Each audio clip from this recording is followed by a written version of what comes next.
Gente querida do Terrornádia, sou o Romário Filho e acredito ser conversando que a gente se entende. Conversemos então.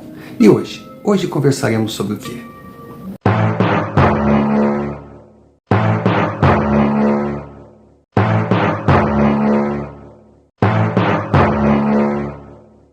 Senhor Romário, meu nome é Helena, para os amigos Leninha. O senhor pode me chamar de senhora Helena.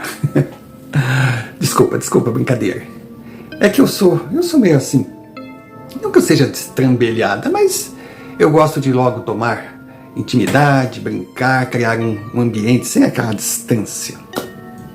E a minha experiência? Bom, a minha experiência foi terrível, mas não o suficiente para me tirar a certeza que vale a pena viver, que dias melhores virão e outros clichês que estão por aí. Agora, eu tenho um desafio para o senhor. Eu já percebi que o senhor interpreta todos os relatos que chegam. Quero ver o senhor interpretar uma mulher como eu. Dê seus pulos. Depois eu mando a nota. Mas vamos para o que interessa. Eu sempre fui uma menina, com sonhos de menina. Com o tempo, eu fui me tornando uma menina, adolescente, mulher, com sonhos de menina, adolescente e mulher. Claro, eu ainda sonhava com o meu príncipe encantado subindo na torre para me salvar da bruxa malvada, mas necessariamente não precisava vir com um cavalo branco. Se viesse com um Porsche, uma Ferrari, eu acredito que estaria de bom tamanho. Também sempre esperei a chegada daquele outro príncipe maravilhoso que me daria um beijo na boca para me acordar do sono provocado por uma bruxa malvada ao me dar uma maçã envenenada para comer. Mas é claro, desde que ele não se limitasse a um beijinho, a um selinho. Acordar seria bom, mas eu sonhava que ele fosse um homem que me mantivesse acordada, conseguindo me surpreender a cada toque e despertar em mim os desejos de mulher. Seu Romário, eu sempre fui uma menina. Em outros tempos, eu seria uma menina fora do meu tempo, mas acredito que hoje eu seja até uma mulher normal, porque graças a Deus, a mulher pôde ir para frente do espelho, se despir, ver o seu corpo e entender que é uma máquina que precisa e merece ser saciada. Não sou ninfo, não sou tarada, também não. Não sou pegadora de 1000 homens, de jeito nenhum. Não prego o sexo em quantidade, que eu acho que não vale absolutamente nada. Também não fico aí disseminando sexo grupal, experiências mirabolantes, que eu acho que tudo isso acaba num só ponto: a depressão. Porque sexo por sexo nada acrescenta. Mas eu gosto daquele sexo com amor, com vida, com força, com o homem e não com um homem. E foi assim que eu entrei na minha adolescência, sedenta pela minha primeira vez. E eu já tinha até escolhido, porque esses homens aí, eles pensam, que quando a gente sai com eles foi porque eles nos conquistaram. Mal sabem eles que eles já estavam escolhidos e anotados há muito tempo. E o meu sonho era o Roberto. Desde menina. Eu achava aquele garoto deslumbrante, um sorriso lindo, aquele meigo provocante, uma estrutura física avantajada, um menino alto, um menino desportista, e mais, um volume interessante, distribuído aí em alguma parte do seu corpo. Entendedoras entenderão. E Roberto se tornou ainda mais interessante quando fez os seus 18 anos e ganhou uma moto do pai.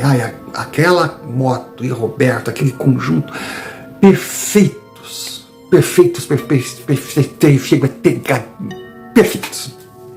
Eu suava frio. Eu me imaginava num bosque com o Roberto mal acomodada naquela moto, e ele me mostrando as belezas de ser mulher. Agora o senhor percebeu, Todos os meus devaneios eram com a moto. Não que a moto fosse a razão, mas com certeza ela era um algo mais. E é claro, eu decidi que seria Roberto. E quando uma menina decide, a mulher age e o cara está condenado. Não foi difícil ganhar o sujeito. Se bem que eu não era a mais linda, a mais popular, a mais deslumbrante, mas eu tinha os meus segredos. E aos poucos eu fui cativando aquele gato que era sonho de consumo de todas. Fui comendo pelas beiradas, dando uma de amiguinha, de meiga, de conselheira, de docinha. O homem não resiste a esse algo mais. E se vier assim de vez em quando apimentado, com uma insinuante colocação, um cruzar de pernas, sabe, um botão a mais aberto, o cara ficou de quatro.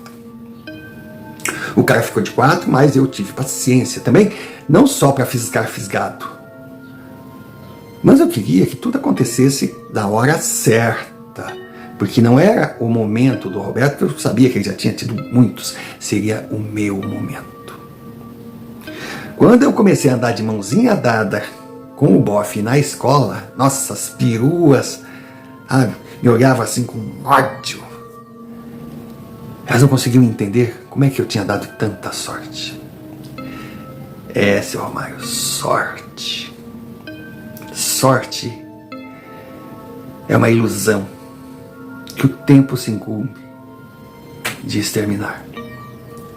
Mas no meio daquela minha ânsia por ter Roberto, engordar Roberto, preparar Roberto para o grande dia, eu percebia o Edu.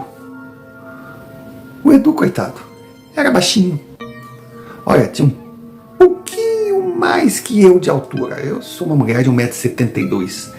E se tivesse muito, teria 1,74 m. Era eu botar um saltinho, já era o homem. Eu sempre achei ridículo uma mulher mais alta que um homem. Sabe, pode ser até que eu esteja errada, mas a gente olha o casal assim, não sabe se está sobrando mulher ou faltando homem. Algo não se encaixa. Até na natureza, né?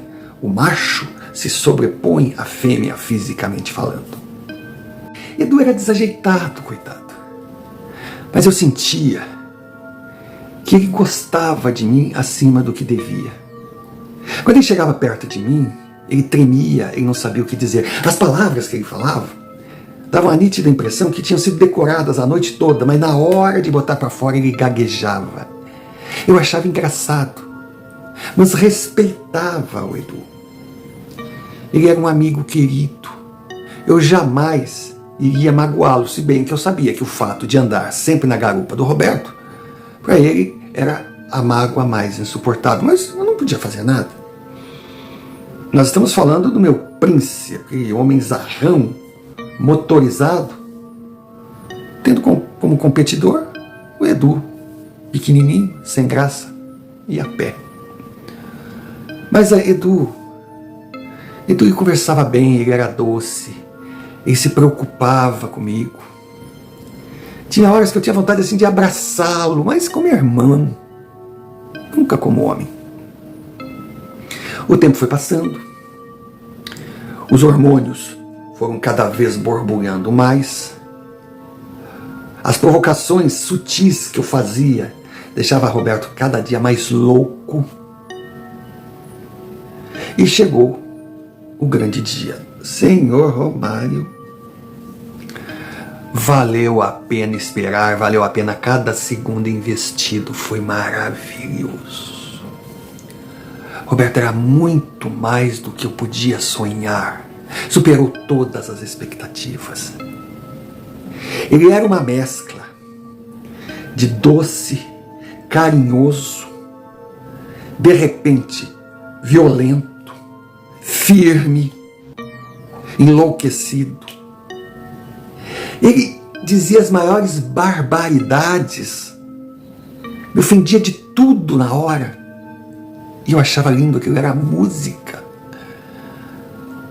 Até os tapas ele me dava, ai que delícia. Eu ia, voltava, eu ia, voltava, eu ia, voltava.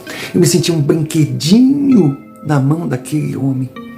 Implorava que ele não se cansasse de brincar. E de repente, ele ficava meigo, dizia palavras doces, dizia que me amava. Parecia que ele sabia o que eu queria ouvir e sabia a hora certa de dizer, a não ser que se viesse dele, qualquer coisa que ele dissesse para mim seria maravilha.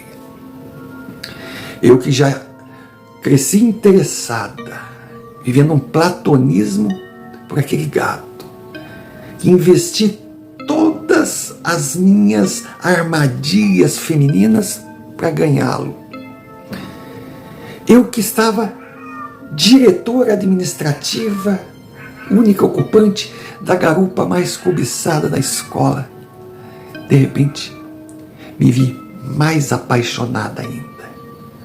Uma menina com o coração palpitando, uma gata no alto do telhado, gata no cio, sendo rasgada pelo seu felino insaciável.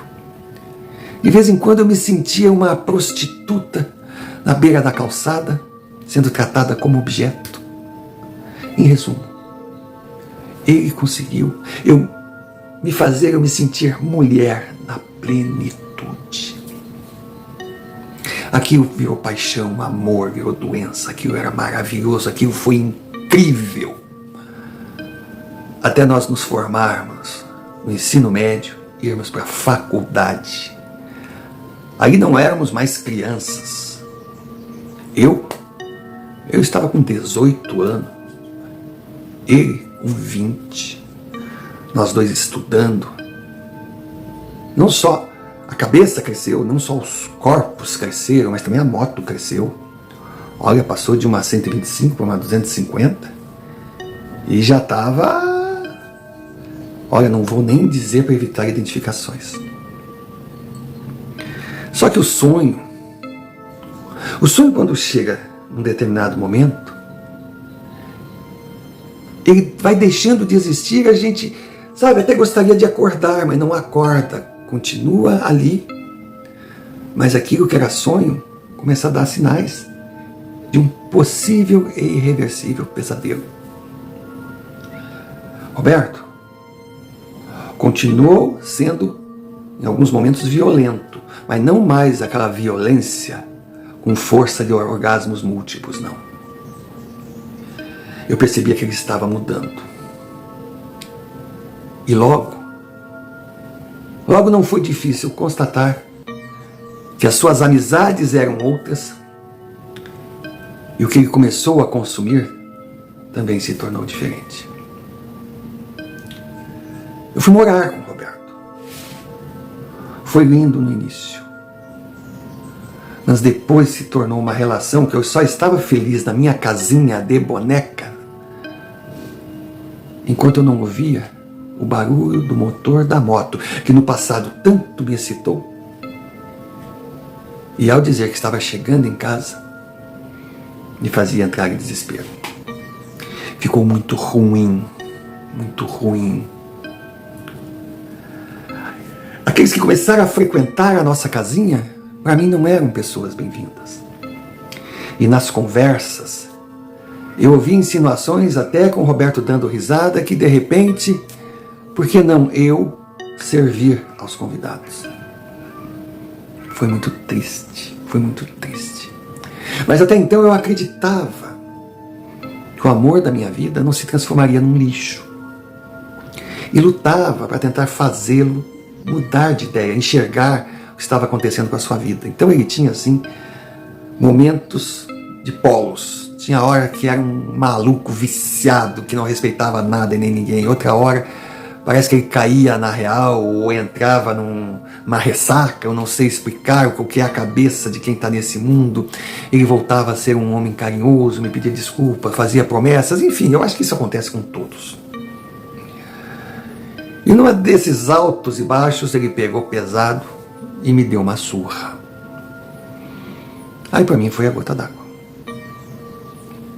Eu peguei o meu patrimônio que eu tinha na casa, meu batom e minha calcinha, e fui para a casa da minha mãe. Nem o batom eu levei. E fui decidida a dar um basta. E dei. Ele por um tempo sumiu. acho que a sua autoconfiança, né, de macho alfa, e assoprava no ouvido, não, espera que ela vai voltar, espera que ela vai voltar, espera que ela vai voltar, espera que ela... Opa, ela não voltou. Aí ele desceu do Olimpo naquela imponência toda, foi ficando humildezinho, humildezinho, humildezinho, até se humilhar, pedindo que eu voltasse. Eu estava decidida.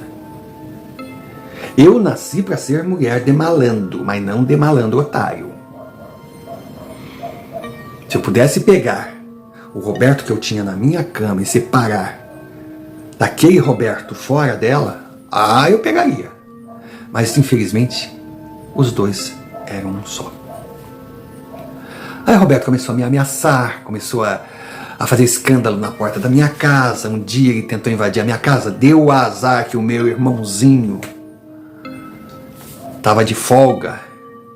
Meu irmãozinho, meu docinho querido, só 1 ano mais velho que eu, mas quis o destino que estivesse na marinha naquela época. Ele deu um sacode no Roberto, ele deu uma fofa cara, que aquele encosto sumiu por uns tempos.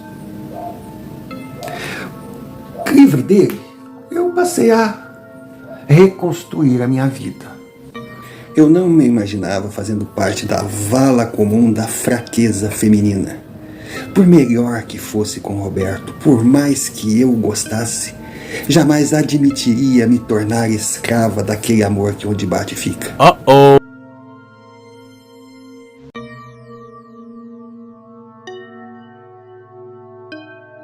Se a vida é ilusão, continuemos a basear o nosso existir iludidos com os bons momentos. 2025, tivemos o Natal em 2024, o Réveillon, as férias, o sol, momentos felizes, alguns nem tanto, Carnaval, o país aos poucos volta a andar, segue a rotina.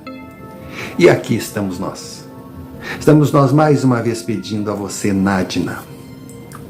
Se não está inscrito, inscreva-se, deixe o seu like, clique sinos de notificações, compartilhe e principalmente comente. Pode ser um simples ponto, um oi.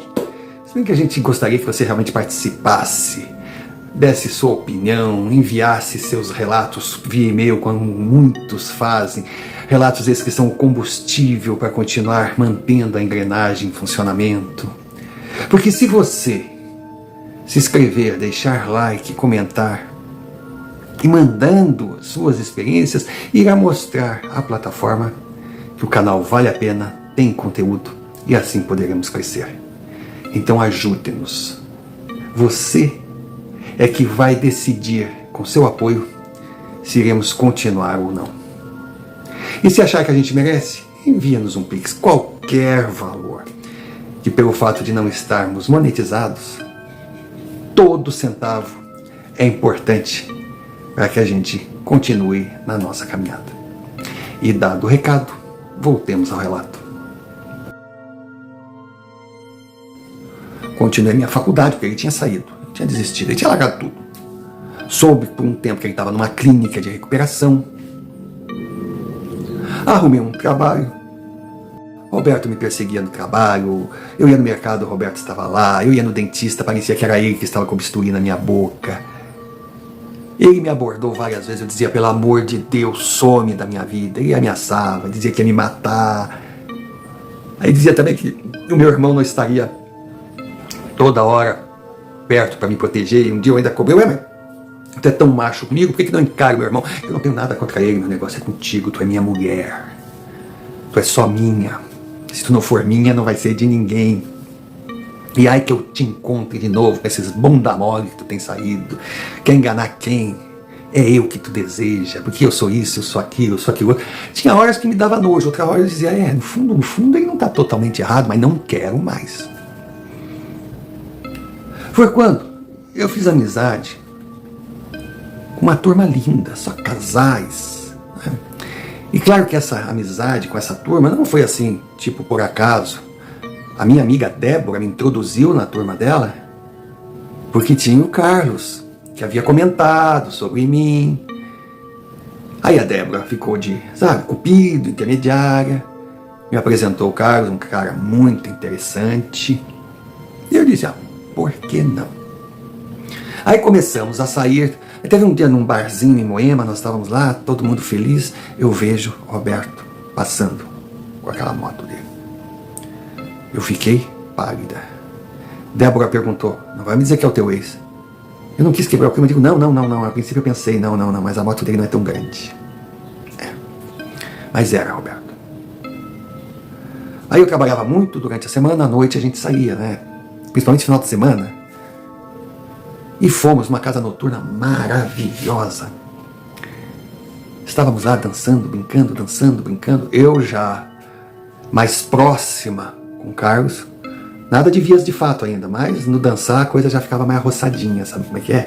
Aquela coisa de eu quero, mas não tá na hora, ou eu quero, mas tenho medo de doer, sabe? Aquela coisa assim. E cada vez mais afim. E tinha até me apresentado, olha que fofo, pro pai, pra mãe, uma família maravilhosa. A irmã dele, nossa, uma cunhada dos sonhos. Aí teve um momento que eu tô assim, sabe, tranquila, brincando. Aí convidei as meninas pra ir no banheiro, nós fomos. Quando eu voltei, eu dei de cara com o Roberto. Mas eu paralisei. E as meninas foram andando, não sentiram a minha falta. Eu tentei desviar, ele me pegou e me levou por uma porta dos fundos. Eu não quis fazer escândalo também para evitar que o Carlos, os outros meninos da turma vissem que poderia dar um problema sério, porque o Roberto me mostrou que estava armado. Olha, eu podia dizer que pensei assim, o que esse louco vai querer fazer? Não, mas eu não pensei nada, eu fiquei meio alucinado, eu saí. Quando eu saí, uma noite fria, sabe? Aquela coisa assim, típica desses filmes de terror, uma noite preparada para o pior. Saímos numa rua lateral, não tinha ninguém ali, a música alta, só uma ou duas lâmpadas, porque eram só paredes de prédios, aquela rua curta. Ele chegou, me jogou contra a parede assim, tentou me beijar, eu dizia, sai daqui, me larga. Aí ele pegou aquela arma e disse, eu tô aqui, ó.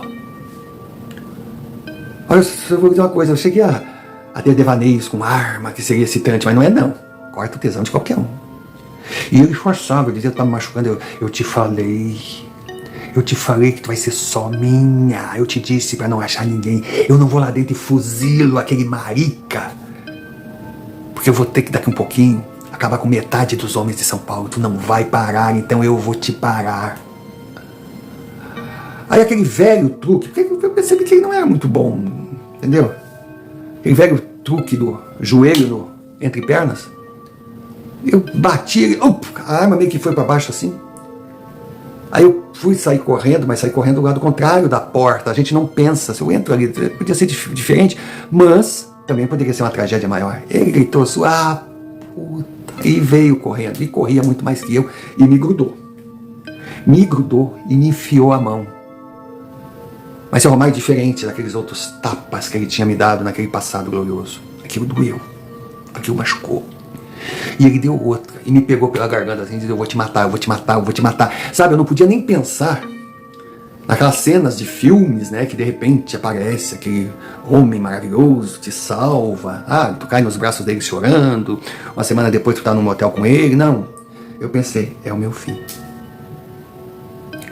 Mas do nada, seu Romário, do nada, eu ali estirada, já meio, sabe, sem força.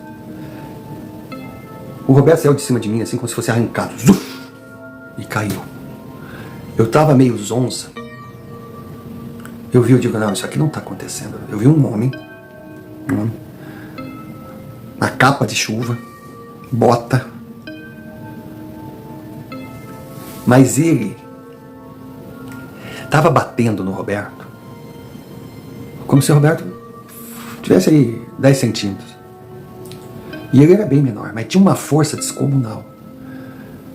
Eu olhava aquilo e digo, não, isso não está acontecendo, isso não existe. Aí eu vi o Roberto todo moído ali.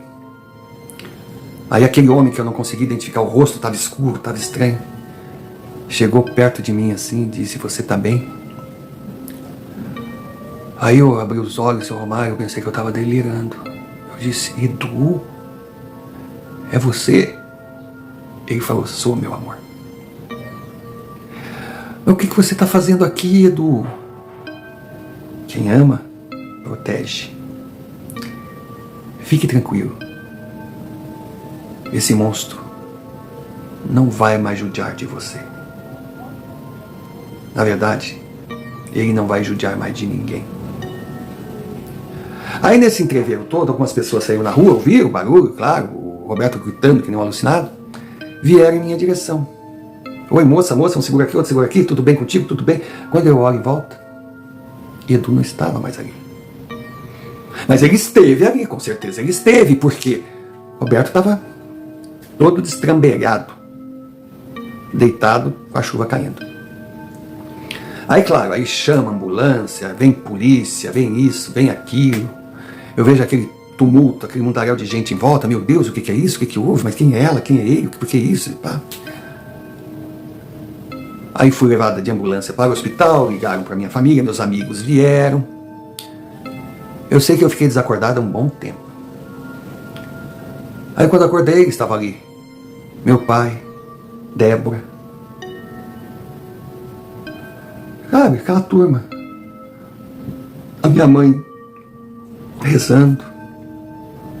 Aí eu vi o quanto eu estava machucada.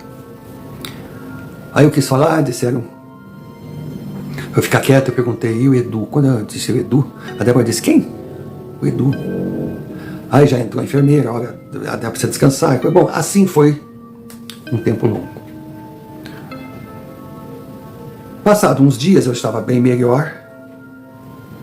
Eu estava evitando falar a respeito, que daí já voltei a raciocinar, não sabia o que ia dizer, como ia contar, mas chegou a hora que eu tinha que falar. Que veio um investigador de polícia. Muito educado, muito gente boa, já um senhor, tarimbado. Pediu para eu contar o que aconteceu, que ele já sabia que o agressor era um ex-namorado meu, já sabia que ele estava me perseguindo. Mas o que ele não conseguia entender, como é que um homem daquele tamanho foi encontrado daquela forma, foi quando a primeira vez eu perguntei de que forma. Ele está vivo? Aí foi que o investigador, não te falaram nada? Não, ele está vivo, ele sobreviveu. A resposta que eu ouvi, vivo ele está fora de perigo. Mas está tetraplégico. A surra que ele levou, é impossível que tenha sido de uma pessoa só, a não ser que fosse um monstro de forte. Então é isso que você sabe e nós queremos saber. O que aconteceu naquela noite? Seu Romário, eu fui educada a não mentir. Principalmente diante da lei. Eu contei. Aí ele anotou, fez tudo e coisa. Perguntou sobre esse Edu. Eu disse que era um ex-colega de escola, que nós nos encontramos depois da minha separação de Roberto. Nós tivemos um romance rápido, mas que não vingou. Que eu nunca mais ouvi falar nele. Aí o investigador olhava para o meu pai assim, meu pai olhava para minha mãe. Aí eu perguntei, o que está acontecendo? Aí foi quando o meu pai disse, filhinha, você delirou. Você falou muito no nome desse Edu. Então nós concluímos que ele, de alguma forma, estava envolvido no que aconteceu. E fomos atrás dele. Edu, filha. Edu não está mais entre nós. Edu foi assassinado. A polícia concluiu que foi latrocínio, tentaram roubá-lo, ele deve ter reagido. Durante muito tempo, a família procurou o seu corpo. E, na verdade, ele foi encontrado e enterrado faz menos de um mês. Senhor Romário, eu não sabia o que pensar. A não ser nas palavras. Quem ama protege. Que eu ficasse tranquila. Que Roberto não iria judiar mais de ninguém. Saí do hospital, poucas sequelas, nada que uma boa plástica e alguns implantes dentários não solucionassem. Fisicamente eu estava bem, mas mentalmente aquilo tinha sido muito forte para mim. Eu tinha certeza que Edu foi quem me salvou. A polícia tinha certeza que não encontrou pista nenhuma, nem um fio de cabelo para DNA, e é impossível, numa surra daquelas, que não sobrasse um pedacinho do agressor. Não tinha nada. A única certeza, depois de vários exames, é que o trabalho foi realizado por um único indivíduo. Mas que esse indivíduo teria que ser muito forte, o que não era o caso do Edu que eu conheci. Roberto, no final dos dias dele, foi numa cama, dependente de tudo e de todos. Um triste fim. Mas no fundo ele plantou. E com o passar do tempo, ele confessou mais 2 mortes. Além de confessar que ele, por ciúme, havia encurralado Edu, havia acabado com a vida dele, sem lhe dar uma chance de reação, e descartado o corpo. Para mim não restou mais nada, senão não ir no cemitério, várias vezes, visitar o túmulo do meu amigo Edu, da criatura que salvou a minha vida. Infelizmente, um rapaz que eu não consegui amar como homem, mas sem dúvida alguma, foi um grande amigo e o homem que mais me amou na vida. Mais até que Carlos, que hoje é meu marido, que montamos uma família linda, que eu amo, que eu respeito, mas com a convicção que não sentirei por ele a mesma loucura que senti por Roberto, e não terei por parte dele o mesmo carinho, o mesmo amor, a mesma adoração e lealdade que eu recebi de Edu.